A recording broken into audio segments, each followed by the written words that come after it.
kota PBB dari seluruh tanah air sudah dilaksanakan hari ini dan sekaligus juga melakukan konsolidasi terhadap seluruh jajaran pengurus DPP Partai Bulan Bintang, DPW, dan juga nanti ke daerah-daerah DPC Partai Bulan Bintang di seluruh tanah air. Hari ini saya hadir sekaligus juga bersilaturahim dengan seluruh pengurus DPP Partai Bulan Bintang yang sekarang dipimpin sebelah kiri saya ini Yuri Kemal Fadullah, Ketua Umum Partai Bulan Bintang yang baru. Kemudian sebelah kanan saya ini Pak Uksamin, mantan Bupati Konawe Utara yang menjadi sekjen Partai Bulan Bintang dan sudah disahkan oleh Menteri Hukum beberapa waktu yang lalu, dan sekarang ini solid, tidak lagi perbedaan-perbedaan di seluruh jajaran pengurus PBB, dan ini satu-satunya adalah pengurus DPP PBB yang sah yang telah juga diberikan legalitas oleh pemerintah Republik Indonesia. Dan saya memberikan penegasan kepada seluruh anggota DPP supaya menjaga soliditas partai, kesatuan dan persatuan partai, dan mulai melakukan kegiatan-kegiatan pembenahan internal partai, konsolidasi internal partai di seluruh tanah air, dan juga terhadap pengurus-pengurus DPW, provinsi, kabupaten, dan kota seluruh tanah air, dan kemudian juga melakukan konsolidasi terhadap seluruh anggota DPRD, DPRD yang tersebar di seluruh tanah air. Harapan kita PBB akan lebih siap menghadapi pemilu tahun 2029 yang akan datang, dan sudah saatnya sekarang konsolidasi itu dilakukan, dan kita berharap akan mengaktifkan kembali seluruh jajaran pengurus sampai ke kecamatan dan ranting pada pertengahan tahun 2027 yang akan datang, dan kita harapkan pekerjaan ini akan selesai sehingga PBB diharapkan tampil sebagai satu kekuatan penting dalam menghadapi pemilu tahun 2029 yang akan datang. Itu yang dapat saya sampaikan. Tadi kalau ada yang bertanya silakan tanya tentang PBB dulu, sudah itu baru bisa nanya yang lain-lain. Silakan. Bisa ditanya pada saya pada Ketua Umum, pada sekjen juga. Silakan. Prof, tadi kan izin.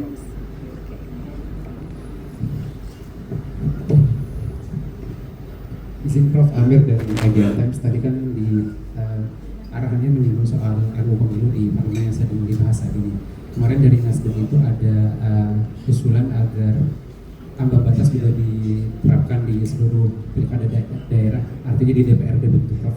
Mungkin dari PBB ini apakah sinyal baik supaya nanti bisa juga ikut serta begitu Prof.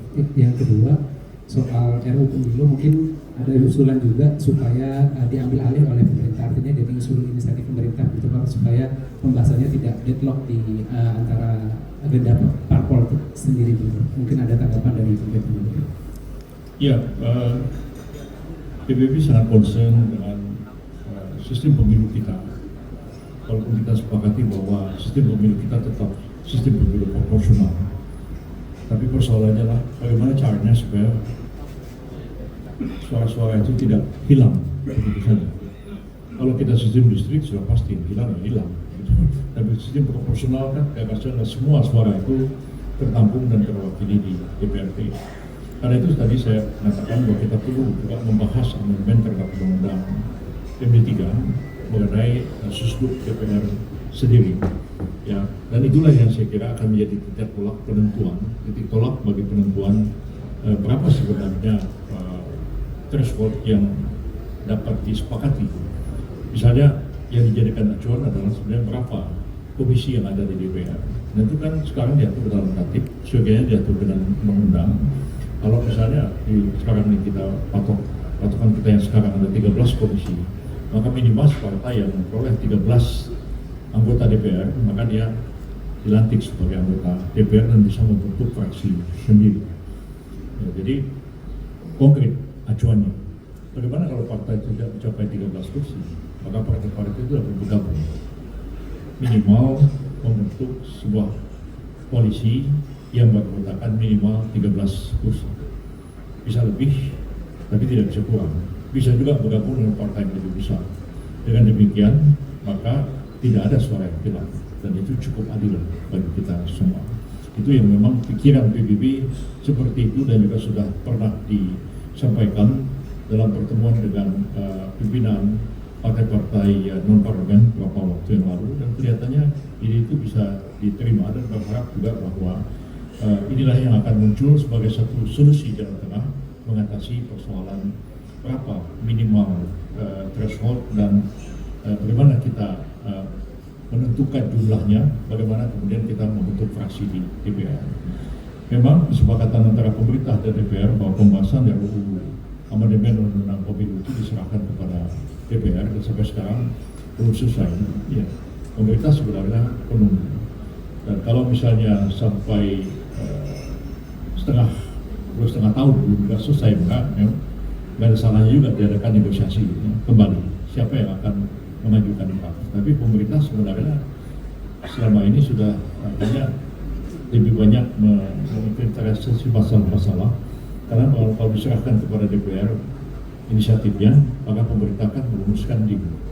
Nah, tapi kalau itu harus diserahkan pada pemerintah, pemerintah harus merumuskan draft undang-undang pemilu itu sendiri. Saya belum tahu perkembangan terakhir seperti apa, tapi pemerintah sampai saat ini masih menunggu draft yang disiapkan oleh DPR. Baik, saya ada yang bertanya. Ya, Pak. Izin Prof, Yudi dari Harian Kompas. Ada 2 pertanyaan Prof. Yang pertama masih terkait dengan PBB. Pengen konfirmasi lagi Prof, berarti DPP dibawa ke pengurusan Mas Yuri ini nanti akan menjadi definitif nantinya Prof, karena kan sebelumnya ini masih menjadi PJ Ketua Umum. Dan apakah benar tadi Prof dalam pidato mengatakan ini adalah konsolidasi pertama dari kepengurusan ini, dan bagaimana langkah selanjutnya? Dan untuk yang kedua Prof, izin di luar dari agenda ini terkait dengan update tim reformasi Polri seperti apa Prof? Baik, yang pertama betul, ini adalah DPP PBB yang sah, yang telah disahkan oleh Menteri Hukum dalam sebuah surat keputusan. Walaupun kemarin sempat ada sedikit perbedaan, tapi sekarang sudah dianggap selesai semua.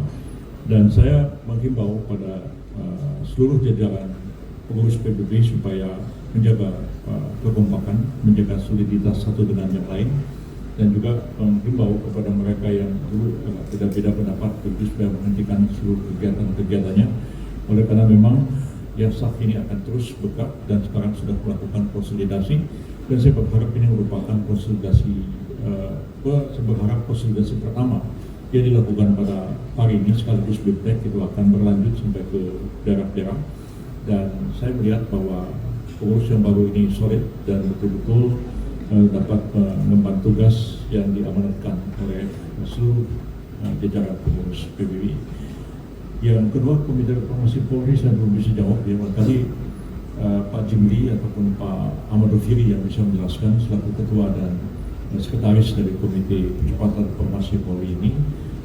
Hanya ini saya tegaskan bahwa kami sudah selesai merumuskan hasil kerja dari Komite Percepatan Reformasi Polri dan masih menunggu kapan waktu yang tepat Bapak Presiden dapat menerima seluruh anggota tim, dan setelah diserahkan bahwa akan kami umumkan kepada publik apa yang dirumuskan oleh Komite Percepatan Reformasi.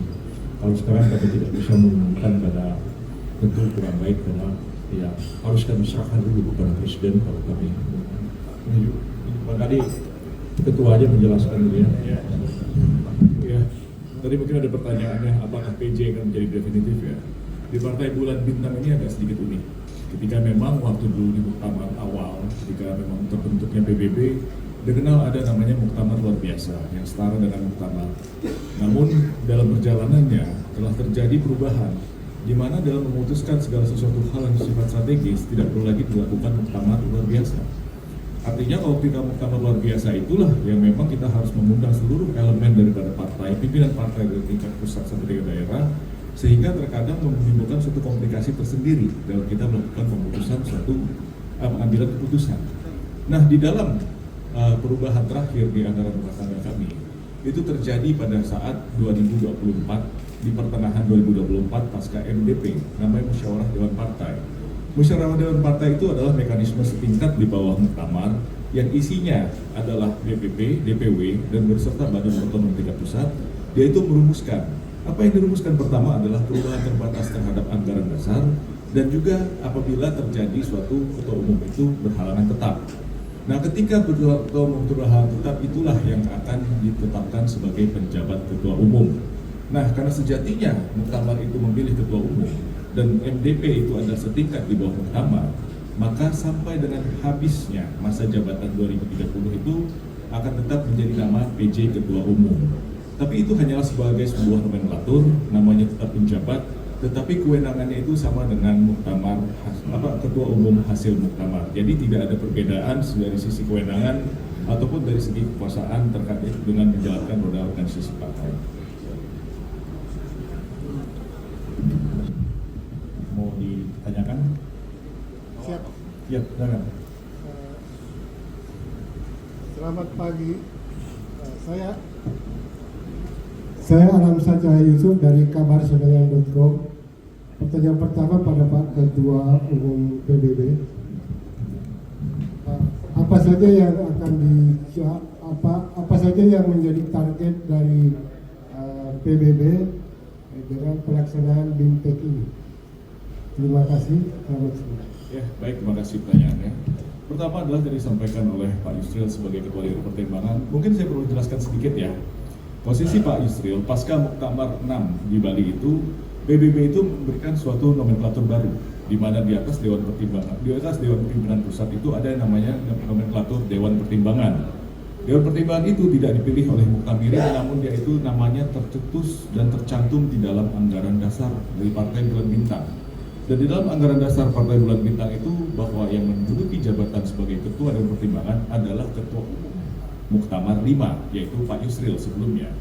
Nah, Dewan Pertimbangan inilah yang akan memberikan suatu arahan ataupun keputusan-keputusan yang sifatnya strategik terkait dengan arah perjuangan partai. Maka dari itu kita melihat bahwa posisi Pak Yusril saat ini adalah sebagai Ketua Dewan Pertimbangan yang menaungi kami-kami, DPP, DPW, dan DPC untuk melakukan kegiatan organisasi partai.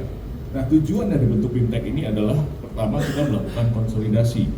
Pertama kita juga harus memberikan suatu pemahaman bahwa terjadi dinamika yang terjadi secara internal itu sudah usai. Yang kedua adalah bagaimana kita ini memenangkan peperangan. Tentu tadi disampaikan oleh Pak Yusril bahwa utamanya adalah kita menghadapi verifikasi sebagai agenda rutin daripada partai politik. Nah, verifikasi inilah yang kita harapkan. Persiapan ini kita matangkan, walaupun kita berharap bahwa partai politik yang kemarin ikut di dalam kontestasi pemilu dan PBB itu dari pemilu 99 sampai sekarang tidak pernah absen sekalipun. Satu-satunya partai yang non-parlemen yang tidak pernah absen sekalipun namun tetap masih eksis. Nah, kami berharap dengan adanya kesepakatan dengan pemerintah ataupun kesepakatan dengan DPR dan partai politik lain, ya kita ini untuk verifikasi tidak perlu dilakukan. Mungkin juga sampai dengan sebatas verifikasi administrasi saja. Nah, kalaupun memang itu dilakukan, syukur alhamdulillah. Namun kalau tidak, ternyata kita harus melakukan verifikasi faktual. Inilah yang kami lakukan. Output daripada BIMTEK ini, anggota dewan mungkin mayoritas daripada mereka adalah ketua DPC dan ketua DPW, sehingga mereka juga mempunyai suatu organisasi di tingkat daerah-daerahnya. Inilah mesin-mesin partai kami ketika memang kita melakukan konsolidasi di daerah dan bagaimana kita mempersiapkan diri dalam menghadapi verifikasi. Yang kedua itu adalah kita bicara mengenai bagaimana kita memperkenalkan kembali Partai Bulan Bintang. Tadi Pak Yusril juga sampaikan ketika bicara mungkin dengan baby boomers, sebagian milenial mungkin tahu. Tapi milenial ke bawah yang terakhir dan juga dengan Gen Alpha mungkin tidak tahu dengan Partai Bulan Bintang itu apa.